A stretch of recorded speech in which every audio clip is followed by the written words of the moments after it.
Bueno, entonces, un segundito.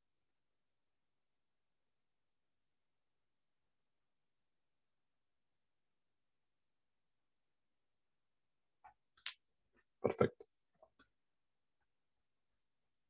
Bueno, entonces, la clase pasada estuvimos viendo, analizando cuál era la fuerza que sentía una espirita, espirita rectangular, ¿se acuerdan? En presencia de un campo magnético.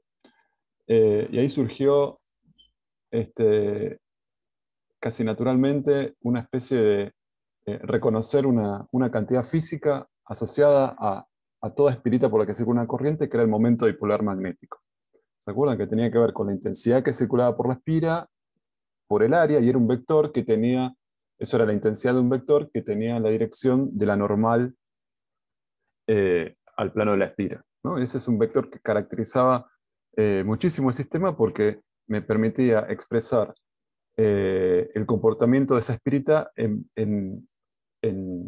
cuando estaba en presencia de un campo externo. ¿Se acuerdan? Si el campo externo era uniforme, no había fuerza neta sobre el centro de masa de la espira, pero sí un torque que trataba de alinear el momento dipolar magnético con el campo externo.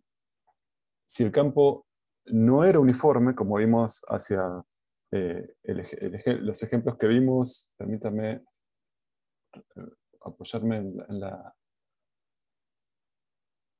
en, eh, no, eso lo tengo acá. Si el campo, ¿se acuerdan? Si el campo no era uniforme, por ejemplo, el campo generado por esta espirita sobre esta otra, que es la que estoy analizando, el campo aquí no es uniforme y tenía una fuerza neta que también habíamos interpretado en términos de fuerzas atractivas entre estos dos dipolitos cuando estaban paralelos, alineados y paralelos, y alineados y antiparalelos, nos dimos cuenta que era una fuerza repulsiva. ¿Está? Eso lo vimos la vez pasada. Y después calculamos, eh, después lo que hicimos fue reconocer esta propiedad integral capturada por ley de Ampère para el campo magnético. Nos dimos cuenta que funcionaba una ecuación que ligaba la circulación del campo magnético alrededor de un circuito matemático con las corrientes concatenadas, y usamos esa expresión junto con argumentos de simetría para ver cómo era el campo generado por un hilo rectilíneo infinito. ¿Se acuerdan? Y el campo solamente, por razones de simetría, solamente podía tener componentes, este, en phi, en el ángulo polar, y depender de ρ, y eso lo calculamos la vez pasada. Eh, y en definitiva, bueno, lo que estoy mostrando acá son distintas configuraciones de corriente, porque vimos que las corrientes eran fuentes de campo magnético, y lo que vemos acá es que distintas configuraciones de corrientes, alrededor de una espira, un cable y muchas espiritas que conformaban una bobina, un solenoide, eh, daban lugar a estos campos que aparecen acá graficados a través de las líneas de campo magnético, ¿no? Y una constante que vemos siempre es que los campos parecen enrollarse, o sea, los campos que se generan parecen enrollarse en las corrientes que los generan, ¿no? Si ustedes se fijan, eso es lo que sucede aquí.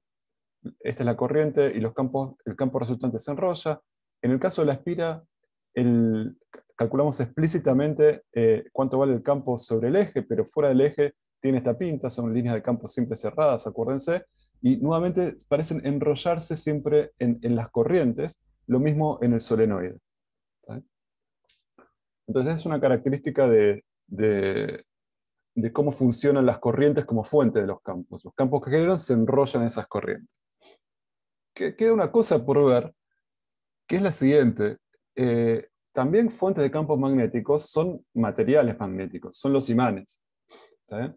Y entonces, en principio, bueno, habíamos visto que las líneas de campo de los imanes también son cerradas, eh, pero ¿por qué un imán genera campo magnético? O sea, habíamos visto que una ecuación ¿se acuerdan la de Biot-Savart? Que me decía explícitamente cuál es la relación entre corrientes que circulan y campos que se generan. Pero ¿cuál es el análogo para para el campo magnético producido por un imán? ¿Por qué un imán genera campo magnético? Bueno, la razón tiene que ver con efectos cuánticos, no vamos a entrar en detalles. Lo único que les quería contar es la imagen en un modelito de juguete que les puede servir para imaginarse por dónde viene la respuesta. Y la idea es que en los materiales magnéticos, lo que sucede es que se puede pensar como que hay microcorrientes asociadas a los electrones, si quieren, que están orbitando electrones que están orbitando alrededor del centro atómico. Uno puede pensar, bueno, tengo una carga y está haciendo en un modelito semiclásico, está haciendo una órbita centrada en el centro atómico de alguna manera. Entonces eso lo puedo pensar como una corriente microscópica realmente que se está dando lugar dentro del material. En realidad, la razón tiene que ver con un movimiento, con un momento angular, digamos, asociado a un movimiento de rotación. No es simplemente un movimiento orbital, también importa una variable que se llama spin, ¿está bien? Pero no vamos a entrar en detalles. La cosa es que, de todas formas, podemos pensar que dentro de un material, de cualquier material, los grados de libertad de rotación asociados a los electrones, podemos pensar que generan una especie de corriente y que funcionan como estos dipolitos, como unos dipolitos, ¿no? Porque son como microespiritas, de alguna manera. Está asociado con el spin, es un poco más complicado, pero lo podemos pensar que son como espiritas, donde hay una carga que de alguna manera tiene asociado un momento angular, y esas microespiritas la podemos asociar con un momento dipolar microscópico, eh, bien localizado de esta manera. Ahora, ¿qué pasa? Eso es a escala microscópica. A escala macroscópica, yo los efectos los veo si no se anulan entre sí, porque si yo tengo un dipolito, una microespira con un momento dipolar así, otra así, otra así, otra así, en un volumencito los tengo apuntando por todos lados, y cuando sumo todas esas contribuciones, si está desordenado como acá abajo, en un volumen mesoscópico o grande, más o menos, se va a promediar a cero y no tengo un momento dipolar neto. ¿Está bien? Eso es lo que sucede en materiales no magnéticos. Estas microespiritas, asociadas a estos grados de libertad de momento angular de los electrones, no tienen sus dipolos alineados, así que macroscópicamente siempre producen mus en la escala macroscópica nulos. ¿Está bien? Ahora, ¿qué pasa? Hay otro tipo de materiales donde, por cómo es la disposición, por cómo fue construido, se logra que las distintas espiritas microscópicas estén alineadas, ¿no? Y entonces eso hace que tenga un montón de estas espiritas en un volumen, y cuando me digo, bueno, ¿cuál es el mu neto que tengo en ese volumen? Bueno, no se hace cero, sino que me da una componente distinta de cero. ¿Está bien? Entonces, eso significa que yo, a una escala macroscópica, voy a ver un momento dipolar no nulo, ¿está bien? Que a todos los efectos va a generar un campo magnético, así como generaba de la misma manera que digamos, la corriente que estuviese asociada a este momento dipolar magnético. ¿Está bien? Y entonces, el campo magnético de un material magnético tiene su origen en estas contribuciones microscópicas que no se promedian a cero por una cuestión de que están ordenadas. ¿Está bien? Y entonces aparecen estos dominios ordenados donde están alineados, digamos, estos momentos dipolares microscópicos, y suman y hacen un momento dipolar mesoscópico o macroscópico, que es el que genera finalmente los campos de este imán. ¿Está bien? Entonces, en definitiva, también son corrientes lo que originan los campos magnéticos de imanes, solo que son estas corrientes, microcorrientes, que sobreviven a un promediado cuando voy de la escala microscópica a la macroscópica. Y la razón de eso es el orden magnético que se observa en estos materiales con respecto a materiales no magnéticos. ¿Eh? Esto es muy cuentito, pero no vamos a entrar en detalle, pero es para que tengan la idea y para que entonces cerremos conceptualmente la idea de que todo campo magnético, en definitiva, proviene de una corriente. ¿Está bien? Y son las corrientes las que son como fuentes de campos magnéticos. ¿Alguna pregunta?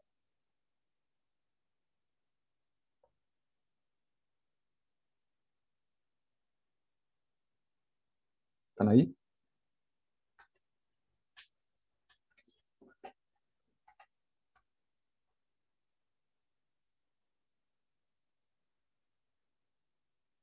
Bueno, perfecto. Entonces vamos a avanzar con la clase de hoy. Mm, No estaría respondiendo esto, un segundito. Voy a...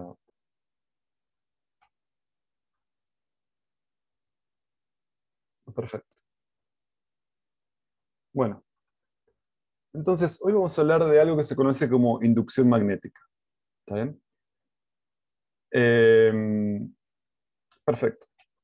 Entonces, habíamos mencionado ya hace un par de clases las observaciones experimentales de Oersted, que se dio cuenta que cuando una corriente circulaba por un cable, podía desviar la orientación de una aguja, de una aguja magnetizada.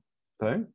Entonces eso vinculaba de alguna manera el mundo hasta ese momento conceptualmente asociado a los campos eléctricos, porque eran cargas en movimiento por un conductor, tenía que ver con la ley de Ohm, campos eléctricos adentro, etcétera, con el mundo magnético, ¿está bien? Con la orientación de una brújula magnetizada.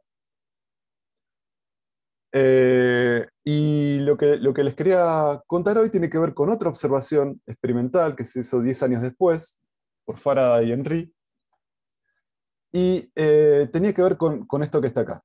Permítame mostrarles esta animación que les quiero, que me va a servir para introducir el concepto.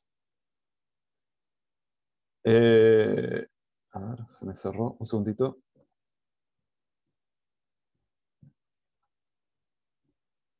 Ahí va.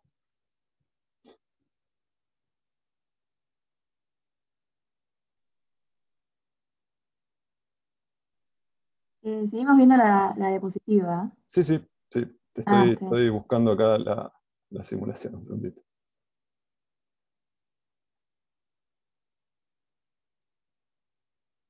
Eh,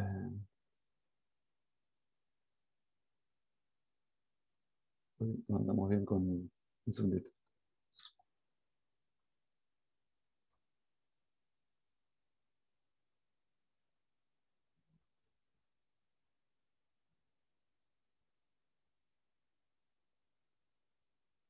Se me cerró Bueno,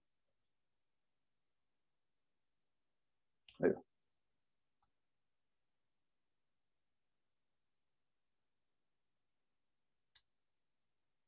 Bueno,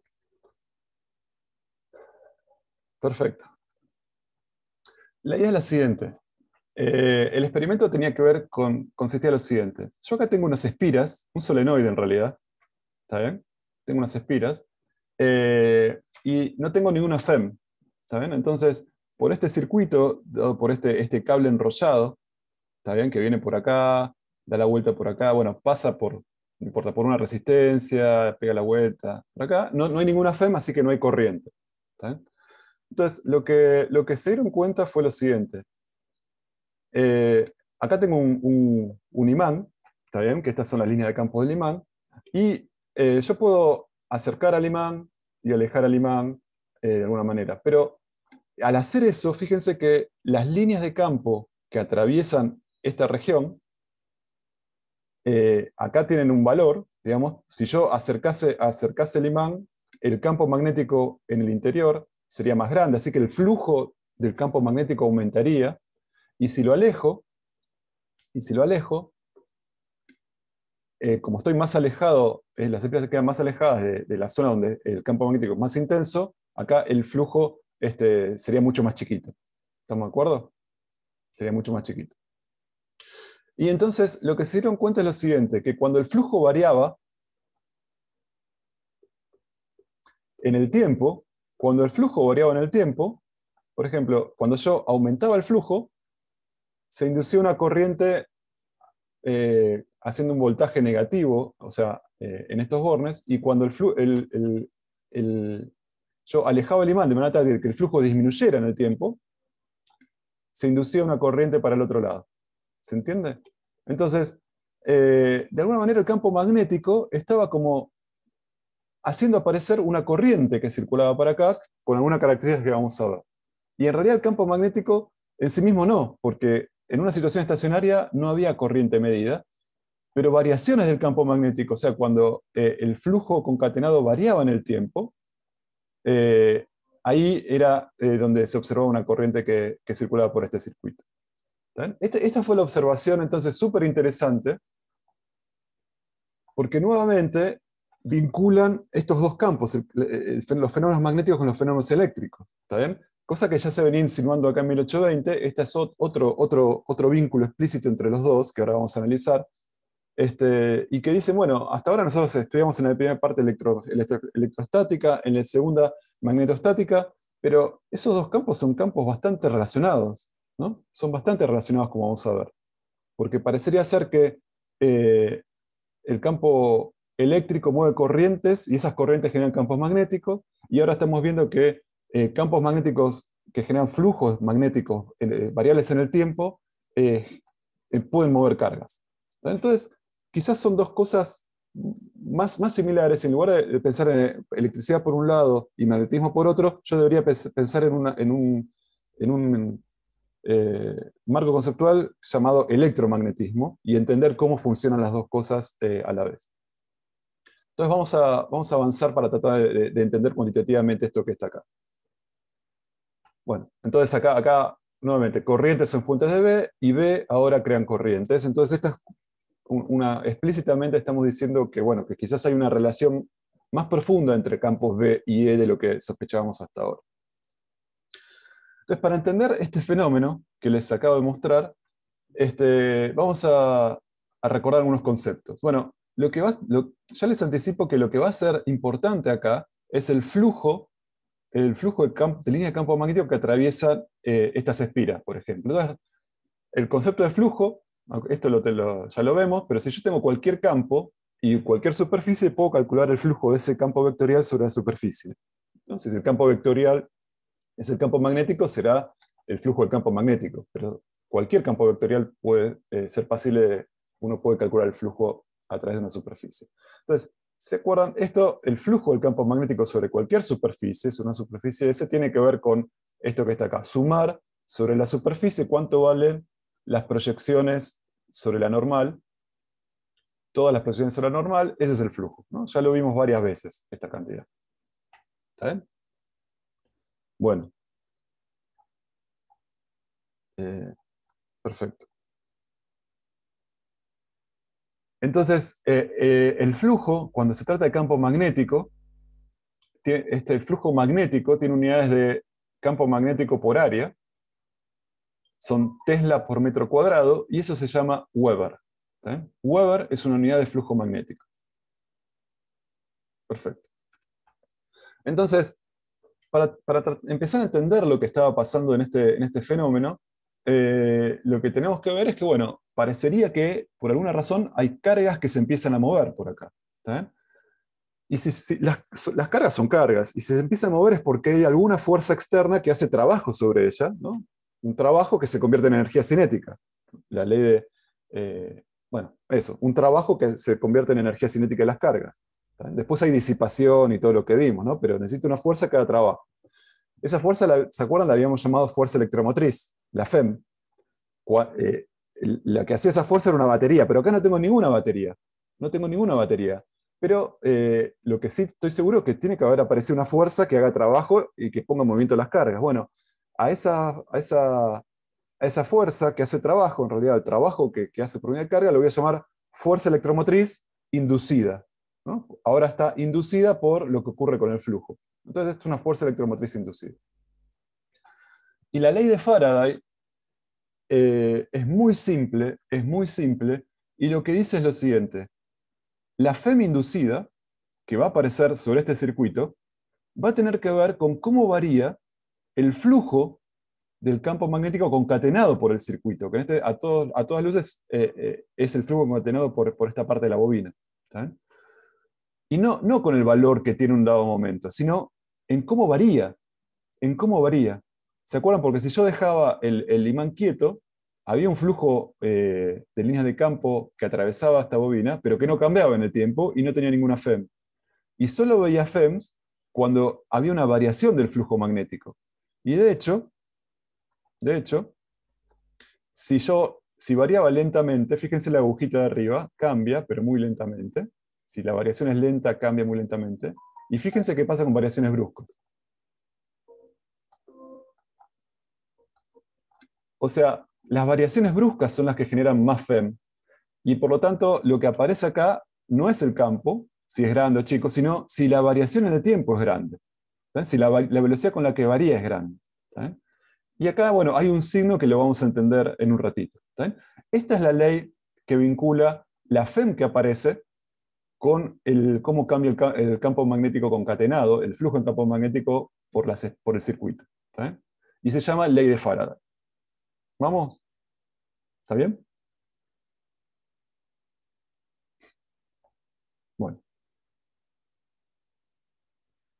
Y lo que vemos es que la ley de Faraday dice que la FEM inducida es proporcional a la tasa de variación en el tiempo del flujo magnético, en este caso concatenado por las espiras.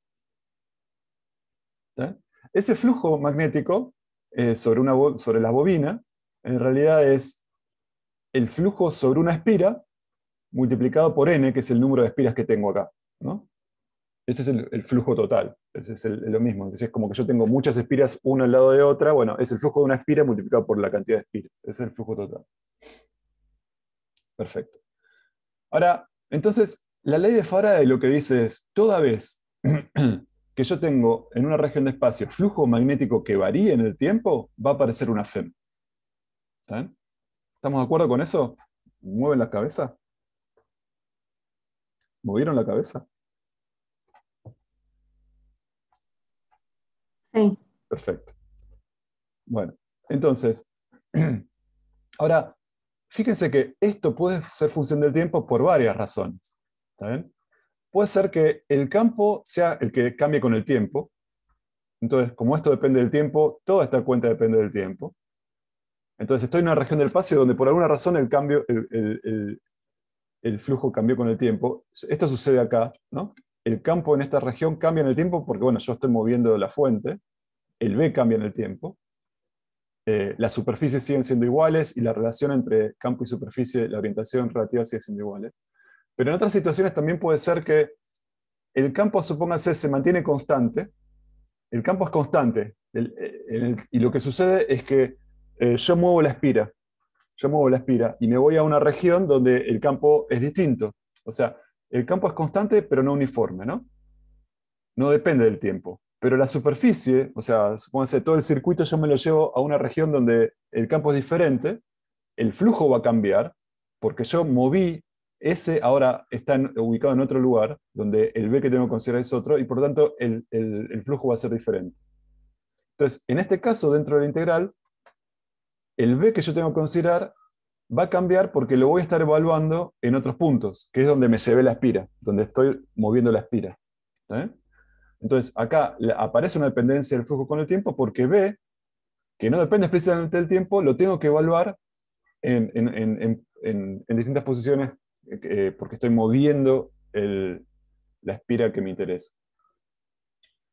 Y otra relación, esto también puede depender del tiempo cuando B es constante, o sea, no depende del tiempo, la espira no se desplaza, pero cambia la orientación relativa entre B y la espira. Supongamos que yo tengo la espira así y el campo está así, y lo que hago es girar la espira. ¿Está bien? Entonces, obviamente, el flujo va a cambiar en el tiempo. No porque B haya cambiado en el tiempo, ni que la posición de la espira sea la misma, sino que porque su orientación cambió. Y entonces cambia el producto interno de esto.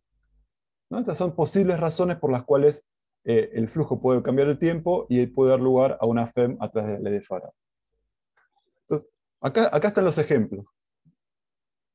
En una situación estática, esta es la bobina, este es el imán, si yo no cambio el campo acá, no va a haber corriente inducida, ¿no? Si esto es cero, si esta derivada es cero, el flujo no es cero, pero la derivada es cero, no hay FEM inducida. Ahora, si yo acerco o alejo el imán, esto va a cambiar porque, ya les digo, sobre la espira, el campo magnético va a depender del tiempo. Ahora, si yo, eso también, bueno, esto es equivalente. Esto es equivalente, en vez de un imán, es una segunda bobina, es lo mismo. Y esta situación es, la bobina está quieta, la segunda bobina no cambia la posición relativa, pero fíjense que yo lo que hago es, este circuito por el que circula corriente real, digamos, ahora está abierto, y de repente lo bajo, y tarda cierto tiempo en subir la corriente, y como la corriente de esta bobina cambia en el tiempo, el campo producido por esta bobina cambia en el tiempo, y eso es lo que hace que este B cambie en el tiempo. ¿Está? Entonces, estos son tres ejemplos, después miren los más tranquilos, pero son tres ejemplos donde el flujo concatenado varía, porque el campo B que atraviesa la bobina varía en el tiempo explícitamente y hace que el flujo varíe en el tiempo explícitamente y hace que aparezca entonces una FEM.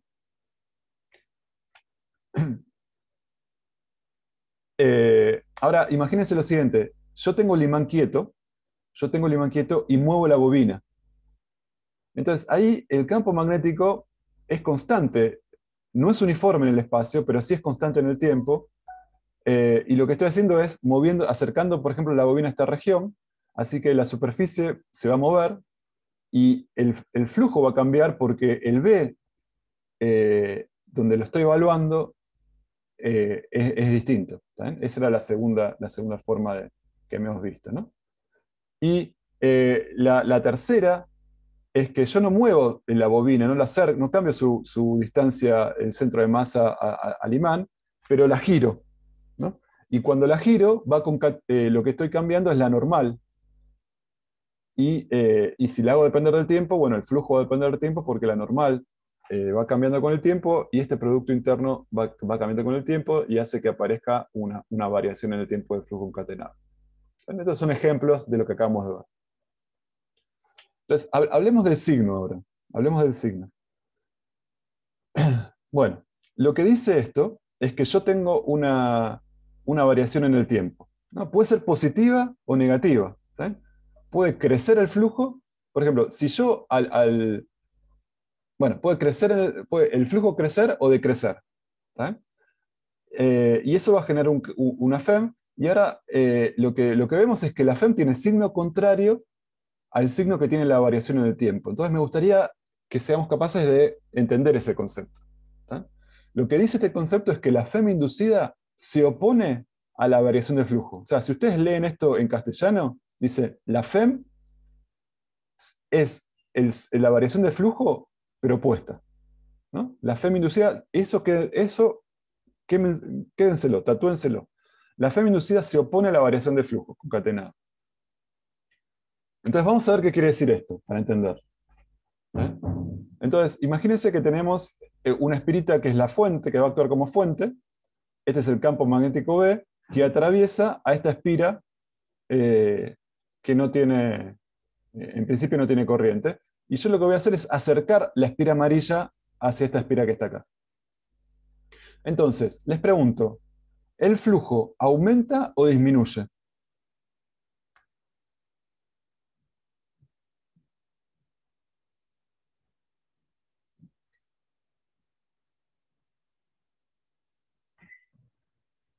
Cuando la espira amarilla se mueve hacia la derecha, ¿el flujo que atraviesa la espirita esta aumenta o disminuye? Aumenta. ¿Aumenta? ¿Todos están de acuerdo? Bueno, ¿sí? Sí, aumenta, ¿no? Bueno, lo que pasa es, claro, va a haber más campo de este lado. Entonces, si acá viene una consideración. Si yo considero que hay una consideración implícita en lo que ustedes decían. Si consideramos que la normal, para describir esto que está acá, está en la dirección X versor, entonces B y N siempre van a ser positivos, y cuando aumenta B, bueno, voy a tener más flujo positivo, entonces aumenta. ¿Está bien? Estoy de acuerdo. ¿Estamos de acuerdo con eso? Entonces, la noción de que aumente lleva implícita la idea de que estamos considerando una normal, para describir este flujo, una normal hacia acá. Lo podemos hacer, considerémoslo. ¿Está bien? Considerémoslo. Entonces, considerando que la normal de esta espirita es igual a, está en la dirección X versor, el flujo aumenta. Ahora, ¿qué significa haber considerado que la normal está en X versor? ¿Se acuerdan que la vez pasada habíamos dicho que, bueno, si tenemos una superficie orientada, de las dos direcciones, de los dos sentidos que puede tener la normal, vamos a elegir la normal con la regla de la mano derecha. El tema está en que sobre esta espira, en principio no hay ninguna corriente que me diga, bueno, voy a recorrer la espira de esta manera o de esta otra. Entonces, yo tengo cierta libertad en elegir la normal. Entonces, supongamos que la elegimos como dijimos, o sea, la elegimos en X. Ahora, eso dice que asociado a esta elección de normal, hay un sentido en que yo tengo que elegir los delta L, o sea, un sentido natural para recorrer la espira, ¿está bien? Dado por el de la mano derecha, ¿no? Entonces, al elegir la normal en X, también estamos eligiendo el sentido de recorrido natural de esta espira de esta manera y no hacia el otro lado. ¿Está bien? Regla de la mano derecha. Perfecto. Ahora, habiendo hecho esta aclaración, veamos la ley de Faraday. Con esta aclaración, como n está en X, fíjense que si esto está en X, el campo magnético también en esta región apunta en X, ¿está bien? Así que todo esto va a ser positivo, el flujo va a ser positivo en general, y cuando yo acerco la espira para acá, cada vez se hace más positivo, más positivo, más positivo, porque el B se hace más intenso, y este producto cada vez es más grande, positivo y cada vez más grande, entonces, con esta convención, el flujo aumenta en el tiempo. ¿Está? El flujo aumenta en el tiempo. Entonces, esta derivada es mayor que 0. Y lo que me dice Faraday entonces es que la FEM es menor que 0, ¿no? Porque si esto es mayor que 0, la FEM es menor que 0. Bueno, ¿qué quiere decir eso? Físicamente, ¿qué quiere decir? Si yo le creo a Faraday, lo que me dice esta ecuación es que el trabajo realizado por unidad de carga sobre las cargas, eso es la FEM, trabajo realizado por unidad de carga, ¿se acuerdan? Eso es una FEM, es negativo. ¿Está? Es negativo. Entonces, pensemos en el trabajo. O sea, por acá hay cargas. Y yo sé que aparece una fuerza externa que hace trabajo negativo. Ahora, el trabajo que hace una fuerza externa era fuerza por desplazamiento. Acá pongo por unidad de carga, ¿no? Porque la FEM es fuerza por unidad de carga. Entonces, esta es la fuerza que voy a llamar no conservativa, porque es una fuerza no conservativa. Ahora vamos a ver por qué. Pero esta es la definición de trabajo por unidad de carga, ¿no? El trabajo neto, ¿no? Porque es a lo largo de toda la vuelta que le doy al circuito. A lo largo de todo el circuito, este es el trabajo entregado a las cargas. Y lo que me dice esto es que es negativo. ¿Qué quiere decir que sea negativo? Que fíjense que acá estoy sumando contribuciones de tipo Producto Interno Fuerza por Desplazamiento. Los desplazamientos van en este sentido. Para que todo esto sea negativo, lo que me está diciendo es que este producto es negativo, y eso implica que las fuerzas que aparecen van en el sentido contrario del delta L, que yo asumí. ¿Está bien? Las fuerzas se oponen al sentido de los delta L. Entonces, en este sistema, la fuerza esa no conservativa que aparece, que va a hacer trabajo, va a impulsar a las caras para este lado. ¿No? Delta L es una construcción matemática, es un sentido matemático. La fuerza, lo físico que aparece, yo ya sé que como esto va a ser negativo, lo que me está diciendo es que estas se oponen a delta L. Entonces, la intensidad de corriente que aparece circulando en este sentido, en el sentido que se opone al sentido natural de circulación que yo elegí acá. ¿Está bien? Entonces, la corriente que aparece circulando, que era la que aparecía acá, que prendía la lamparita esta, en este ejemplo, aparece circulando en este sentido. ¿Sí? Y no en el otro. ¿Está bien?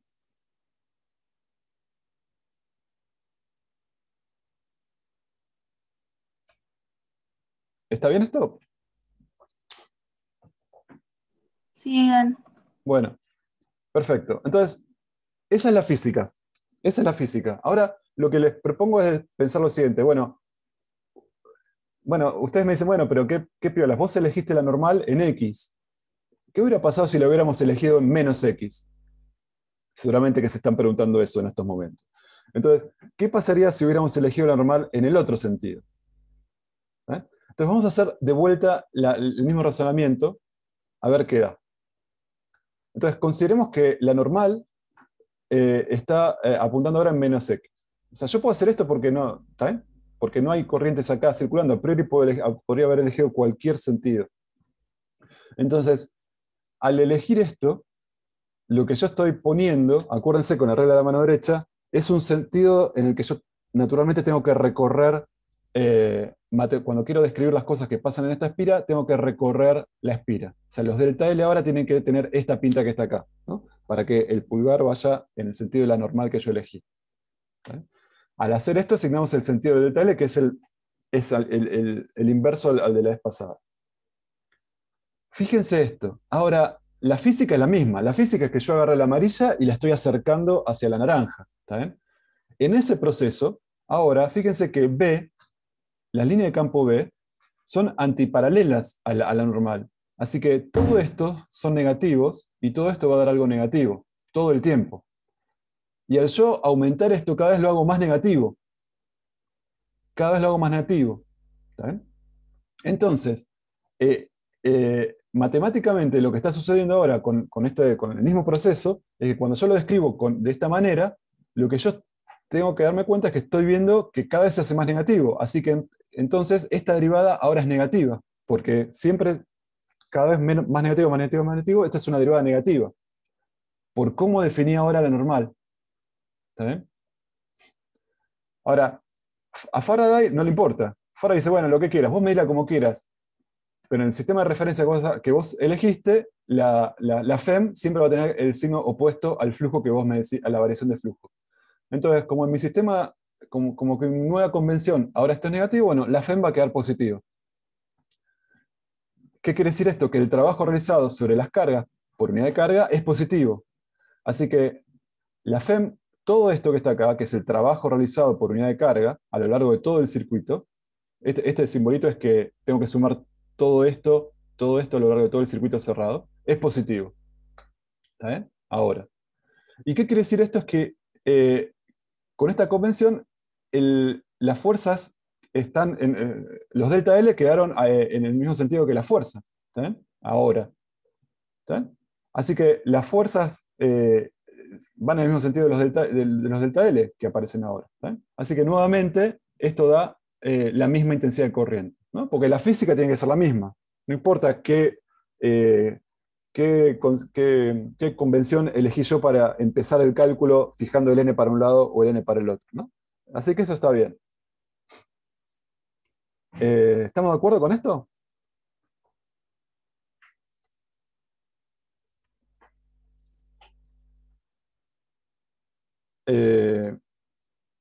¿Sí? Sí, se entendió. Perfecto. Bueno, Sí, me dejan, necesito desconectarme 2 minutitos. Ustedes quédense en línea, yo ahora me conecto nuevamente. Un segundito.